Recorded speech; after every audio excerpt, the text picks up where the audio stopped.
नमस्कार मंडळी, प्रेमाची गोष्ट या मालिकेच्या पुढील ट्विस्टमध्ये आपण बघणार आहोत. कालच्या ट्विस्ट एपिसोडमध्ये आपण बघितलं की कशा प्रकारे कार्तिकने पुन्हा एकदा मुक्तावर जबरदस्ती करण्याचा प्रयत्न केला होता आणि त्यातून मुक्ता कशीबशी सुटली होती आणि बाहेर पडली होती. परंतु त्यात सुद्धा कार्तिकने बुलबुलला फोन लावला. आता तुला मुक्ताच्या विरोधात कंप्लेंट केली आहे की कशा प्रकारे तिने तुझ्या आईला मारण्याची धमकी दिली आहे.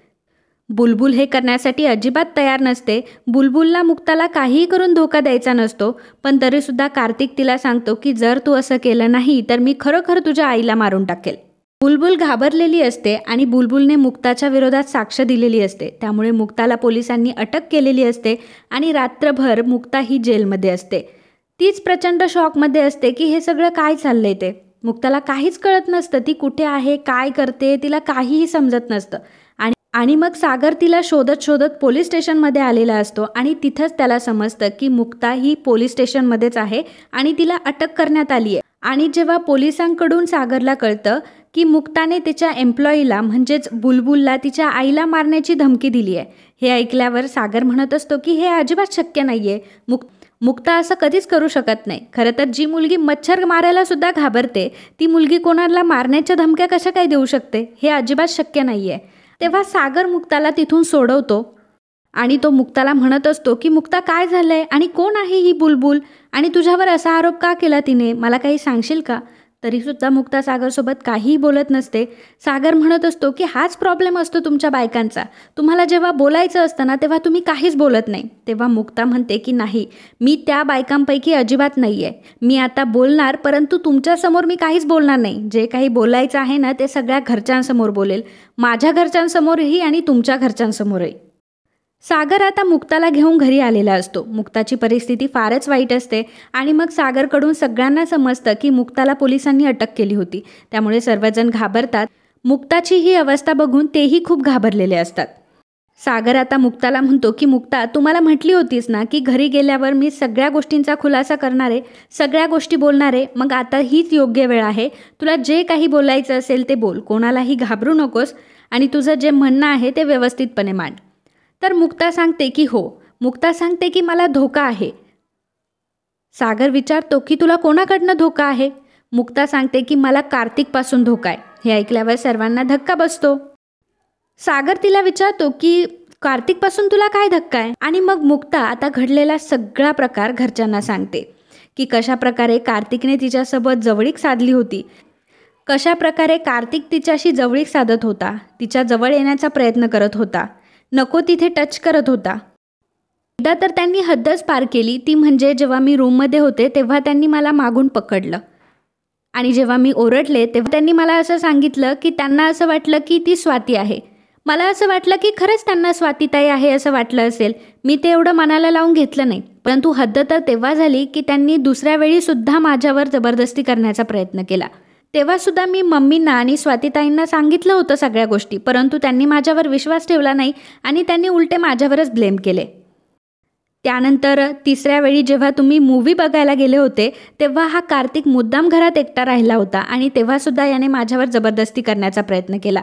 आणि त्याच गडबडीमध्ये मी कशीबशी बाहेर गेले. कुठ्यावर मी कुठेही फिरत होते, मला काय करावं तेच कळत नव्हतं आणि अचानक पोलीस आले आणि मला घेऊन गेले. आणि मला माहिती आहे की बुलबुलने माझ्या विरोधात साक्ष दिली ना ती फक्त ह्या माणसाला घाबरून. आणि आत्तापर्यंत या माणसाने आपल्याला सांगितलं आहे की कशा प्रकारे त्याच्यावर अन्याय झाला आहे. बुलबुलने त्याच्यावर अन्याय केला आहे, बुलबुलने त्याच्यावर घाणेरडे आरोप केले. त्यामुळे आपण यांना मदत करण्यासाठी काय काय नाही केलं. मी माझे दागिने विकायला निघाले होते, यांना कसे बसे मी 15 लाख रुपये मिळवून दिले. ते पैसे त्यांनी त्या मुलीला दिलेसुद्धा नाही. खरं तर अन्याय कोणावर झाला आहे माहिती आहे? अन्याय झाला आहे त्या बुलबुलवर. यांनी अन्याय केला आहे तिच्यावर. यांनी तिचं शारीरिक शोषण केलं आणि तिथे तिची बदनामीसुद्धा केली. यांनी तिला बदनाम केलं आणि स्वतः किती इनोसंट आहे असं सगळ्यांना प्रूव्ह केलं. घरच्यांसमोर सुद्धा त्यांनी हेच सांगितलं. मला जेव्हा ह्या सगळ्या गोष्टी कळल्या होत्या तेव्हा मी एक विचार केला की नको, स्वातीताईंची मुलगी लहान आहे, तिला पण बापाचं प्रेम भेटायला पाहिजे. ह्या सगळ्या गोष्टी ऐकून सुद्धा मी गप्प बसणार होते. परंतु हद्द तर तेव्हा झाली जेव्हा ते तिसऱ्या वेळीसुद्धा माझ्या वाटे गेले आणि तिसऱ्या वेळीसुद्धा त्यांनी माझ्यावर जबरदस्ती करण्याचा प्रयत्न केला. त्यामुळे मी गप्प बसू शकले नाही आणि आता तर मी अजिबात गप्प बसणार नाही आहे. तर स्वाती म्हणत असते की तुझा काय प्रॉब्लेम आहे ग, तू माझ्या नवऱ्यावर का सारखे ब्लेम टाकतेस? बघ, तू काहीही म्हटली ना तरी माझ्या नवऱ्यावर पूर्ण विश्वास आहे, आणि जे तू हे सर्व काही बोलतीयस ना, ह्या बोलण्याला काही अर्थ आहे का? तुझ्याकडे याबद्दल काही पुरावे आहे का? नेमकी मुक्ताकडे त्यावेळी काही पुरावे नसतात. तर कार्तिक आता नाटकं करायला लागतो आणि म्हणत असतं की स्वाती, तू एक काम कर, तू आत्ताच्या आत्ता आपल्या बॅग भर, मला इथे अजिबात थांबायचं नाही आहे. म्हणजे काय, सासूरवाडीत आपला एवढा अपमान होतोय आणि आपण सहन करत राहायचा का? मला माहिती आहे मला आता जॉब नाही आहे, माझ्याकडे नोकरी नाही आहे, म्हणून काय कोणी माझा असा अपमान करणार का? आतापर्यंत मी सगळं सहन केलं, परंतु आता इथून पुढे अजिबात सहन करणार नाही. स्वाती, तू आत्ताच्या आत्ता इथून चाल. असं म्हणून आता तो स्वातीला घेऊन जात असतो आणि मुद्दाम त्याचा मोबाईल हा टेबलवर ठेवतो. स्वातीला सांगतो की जरा माझा मोबाईल घे. स्वाती जेव्हा कार्तिकचा मोबाईल घ्यायला तेव्हा कार्तिकच्या मोबाईलवर तिला मेसेजेस दिसतात आणि ते मेसेजेस असतात मुक्ताचे. आणि त्यामध्ये मुक्ताच्या मोबाईलवरनं मेसेज गेलेला असतो की कार्तिक, मला तुम्ही खूप आवडता आणि सागर मला काही सुख देत नाही. सागर माझा नवरा असून काही उपयोग नाही. सागरमध्ये आणि माझ्यामध्ये नवरा बायकोचं कुठलंही नातं नाही. त्यामुळे तुम्ही आज रात्री माझ्या रूममध्ये याल का? असा मेसेज मुक्ताच्या मोबाईलवरनं कार्तिकच्या मोबाईलवर गेलेला असतो. आणि हा जेव्हा मेसेज स्वाती बघते तेव्हा मुक्ताच्या जोरात कानाखाली ठेवून देते. मुक्ताला तर या सगळ्या गोष्टी माहीतच नसतात. खरं तर हे केलेलं असतं ते कार्तिकने. जेव्हा मुक्ता ही घराबाहेर गेलेली असते तेव्हा ती तिचा फोन घरातच विसरून गेलेली असते आणि त्याच गोष्टीचा फायदा घेऊन कार्तिकने मुद्दाम मुक्ताच्या मोबाईलवरनं मेसेज टाईप केलेला असतो आणि स्वतःच्या मोबाईलवर पाठवलेला असतो.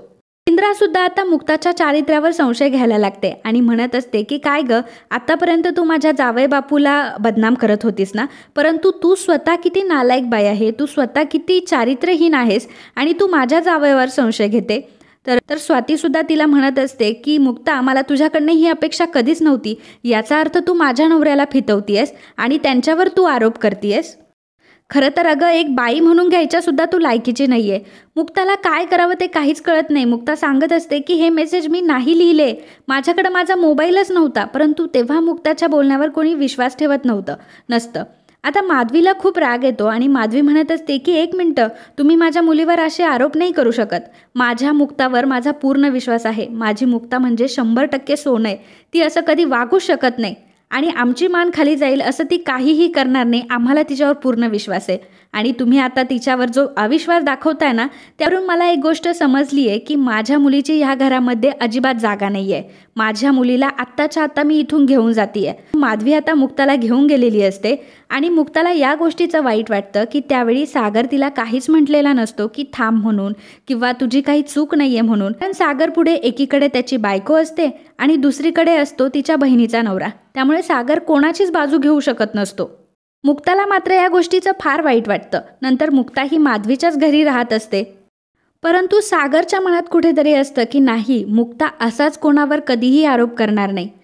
मुक्ता अशी मुलगी नाही आहे हे मला चांगलंच माहिती आहे आणि त्यामुळे मला मुक्तावर अविश्वास दाखवून अजिबात चालणार नाही. मला आता काहीही करून याबद्दलचे पुरावे शोधलेच पाहिजे. सागर आता बुलबुलला भेटण्याचं ठरवतं, कारण बुलबुल ही अशी एकच जिच्याकडून सगळं सत्य समजणार असतं. परंतु बुलबुल मात्र सागरला भेटायला अजिबात तयार नसते. ती सागरला पूर्णपणे इग्नोर करत असते. सागरला आता बुलबुलला काहीही करून भेटायचं असतं. त्यामुळे तो एक प्लॅन करतो. तो कार्तिकच्या रूममध्ये जातो. कार्तिकच्या फोनवरून तो बुलबुलला मेसेज करतो की मला आत्ताच्या आत्ता तुला भेटायचं आहे, नाहीतर मग तुझ्या आईचं काही खरं नाही. त्यामुळे बुलबुल घाबरलेली असते आणि दिलेल्या ॲड्रेसवर बुलबुल आता कार्तिकला भेटण्यासाठी आलेली असते. परंतु त्यावेळी तिला कार्तिक भेटायला न येता सागर भेटायला गेलेला असतो. त्यामुळे बुलबुल घाबरते. सागर तिला म्हणत असतो की हे बघा, मला माहिती आहे की तुमची या सगळ्यामध्ये काहीही चूक नाही आहे आणि तुम्ही जे काही केलं आहे ते कोणाच्या तरी दबावाखाली केलं आहे. फक्त मला तुमच्याकडनं खरं जाणून घ्यायचं आहे, सत्य जाणून घ्यायचं आहे. तुम्ही अजिबात त्या व्यक्तीला घाबरू नका. मी तुमच्या पाठीशी उभा आहे. तुमच्या आईच्या तब्येतीची काळजी मी घेईल. तुमच्या आईचा ऑपरेशनचा खर्च मी उठवेल. परंतु तुम्ही आता खरं बोलणं खूप गरजेचं आहे. हे बघा, तुमच्यामुळे माझी बायको आज माहेरी राहते. आज सर्वजण तिला वाईट समजताय. आज सर्वजण तिच्या चारित्र्यावर शिंतोडे उडवताय. फक्त तुमच्या एका सत्यामुळे आज तिची इज्जत वाचू शकते.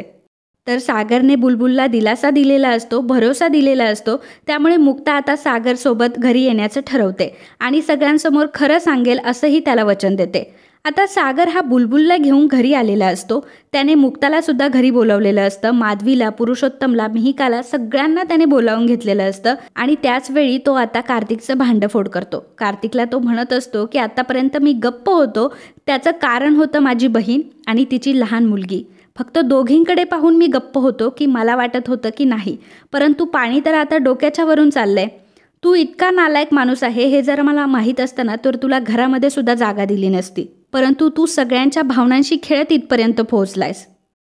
माझ्या बायकोच्या चारित्र्यावर शिंतोडे उडवलेत ना, आता तुला एक मोठा धक्का देतो, असं म्हणून आता त्याने बुलबुलला तिथे बोलवलेलं असतं आणि बुलबुलला बघून आता कार्तिकच्या पायाखालची जमीन सरकते. सागर आता सगळ्या गोष्टींचा खुलासा करतो. सागर सगळ्यांना खरं सांगतो की कार्तिक किती नालायक माणूस आहे आणि त्याने खरंच मुक्तावर जबरदस्ती करण्याचा प्रयत्न केला होता आणि त्याने या बुलबुलला सुद्धा फसवलेलं आहे. यामध्ये या मुलीची काहीच चूक नव्हती. कार्तिकने फक्त आपल्याकडनं पैसे उकळवलेत आणि या मुलीच्या इज्जतीशी सुद्धा खेळलाय आणि मुक्ता जे काही सांगत होती ते खरं सांगत होती. आता सगळ्यांसमोर सागरने खुलासा केलेला असतो. त्यामुळे इंद्रा मात्र कार्तिकवर खूप चिडलेली असते आणि जोरात कार्तिकच्या कानाखाली ठेवून देते आणि म्हणते की आत्तापर्यंत मी तुझ्यावर विश्वास ठेवत आले, परंतु तू विश्वास ठेवण्याच्या सुद्धा लायकीचा नाही आहे. मी माझ्या सुनेला वाटेल ते बोलले, परंतु माझी सून सोनं आहे आणि आत्ताच्या आत्ता माझ्या घरातून चालता हो.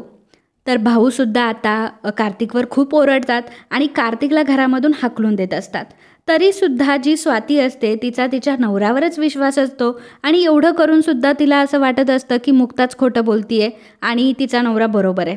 कारण तिचा नवरा तिला तसं दाखवत असतो की स्वाती माझी काही चूक नाही आहे या सगळ्यामध्ये आणि स्वातीला पुन्हा तिच्या नवऱ्याचीच बाजू घ्यायची असते.